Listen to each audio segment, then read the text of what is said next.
What's going on? Today we're going to have some fun with spray paint and stencils, and then we're going to animate the result. And yes, we will be using real spray paint. But before we can do that, we need to prepare the stencil in Illustrator. Today I'll be using a stencil font, but I want to show you how you can create this with any old font. Basically, you just want no trapped spaces. So think of the letter forms like a room, okay? And if someone farts in that room, is there a way for the smell to escape? In the G, there is, so we're good. But in the D, that's not going to be a good time. It's trapped in there. So what we need to do is just add a channel to it, like this. So as you can see, now that air can escape. Hopefully that makes sense, but if not, I'll run a quick video here of what will happen if you don't do this.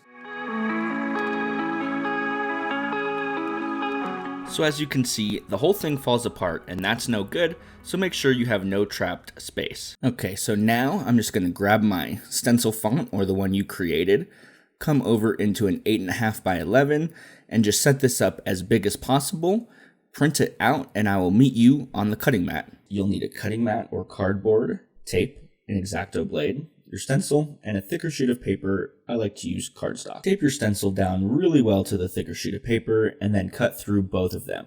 I'm not going to show that step because it's pretty self-explanatory, so I'll meet you outside with a can of spray paint. I like to use gloves for this step so you can really hold the stencil down well, and the key to this is just to switch up the way that you're spraying. So the first one I was a little bit closer, the second one I'm spraying more erratically and from further away, and that makes both of them look a bit different. Do about 4 of these, and then I'll meet you in Photoshop. So I've opened my first image in Photoshop. As you can see, it turned black, and I had blue spray paint.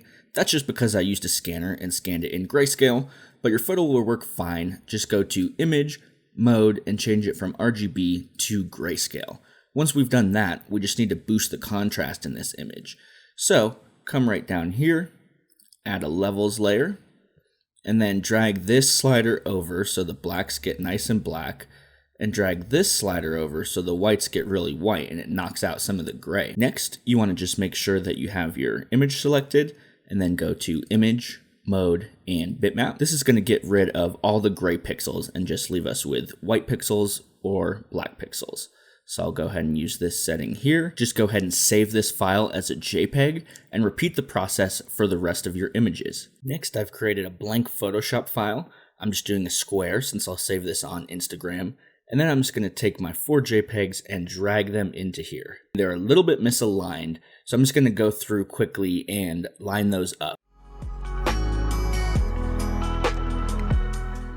Now, if I toggle the visibility of these, we can see that they're pretty nicely aligned. So the next thing we actually need to do is create a timeline so we can animate. So you go to Window and down to Timeline. And there's 2 different options here, create a video timeline or create a frame animation. For this, I'm going to do create frame animation. So now, as you can see down here, it's created 1 frame for us.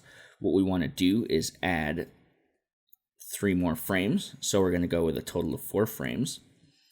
I know I want each of these to be roughly 0.2 seconds, and if I come out and play it, well, nothing's happening, and that's because we need to actually tell it what image to show on what frame.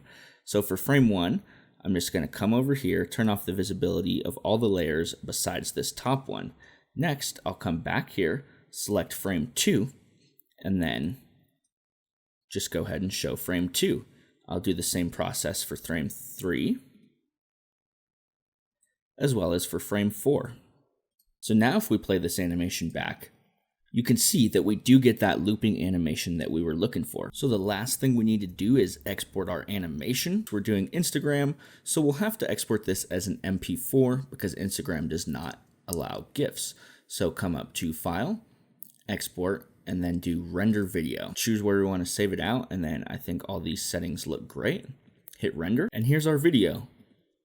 As you can see, it's super short, but since we're posting it to Instagram, they will loop it infinitely. If you weren't posting it to Instagram, you'd want to just go ahead and duplicate those frames a bunch so you can render a longer video. That's going to do it for today's video. I hope you found it useful. If you did, make sure to do all the things, like, comment, subscribe, and I'll see you in the next one.